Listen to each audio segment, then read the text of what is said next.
വയനാട് മുണ്ടക്കൈ ഉരുൾപൊട്ടലിൽ മരണപ്പെട്ടവരുടെ മൃതദേഹങ്ങൾ നിലമ്പൂർ ജില്ലാ ആശുപത്രിയിൽ നിന്ന് വയനാട്ടിലേക്ക് കൊണ്ടുപോയി.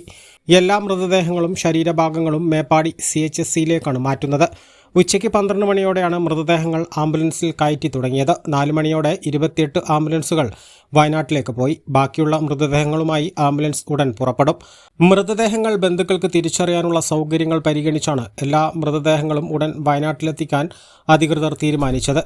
പോസ്റ്റ്മോർട്ടം നടപടികൾ പൂർത്തീകരിച്ച മൃതദേഹങ്ങളും ശരീരഭാഗങ്ങളും ഫ്രീസറിൽ ആക്കിയാണ് കൊണ്ടുപോകുന്നത്. ഇതിന് ആവശ്യമുള്ള ആംബുലൻസുകളും ജില്ലാ ആശുപത്രിയിൽ എത്തിച്ചിട്ടുണ്ട്. മൃതദേഹങ്ങളുള്ള 10 ആംബുലൻസുകൾ ഒന്നിച്ചാണ് വയനാട്ടിലേക്ക് പോകുന്നത്. തുടർന്ന് ബാക്കിയുള്ളവയും കൊണ്ടുപോകുന്ന രീതിയാണുള്ളത്. ഓരോ ആംബുലൻസുകളിലും 2-ൽ കുറയാത്ത സന്നദ്ധ വളണ്ടിയർമാരുണ്ടാകും. ഒരു CI, ഒരു SI ഉൾപ്പെടെ പോലീസ് എസ്കോർട്ട് വാഹനവും പൈലറ്റ് വാഹനവും കൂടെ പോകുന്നുണ്ട്. അതേസമയം ഇന്ന് 4 മണിവരെ 51 മൃതദേഹങ്ങളും 54 ശരീരഭാഗങ്ങളുമാണ് ജില്ലാ ആശുപത്രിയിൽ എത്തിച്ചത്. ഇന്ന് തിരിച്ചറിഞ്ഞ ഒരാളുടെ മൃതദേഹം തലശ്ശേരിയിലേക്കാണ് കൊണ്ടുപോയത്. A+ vision news, Nilambur.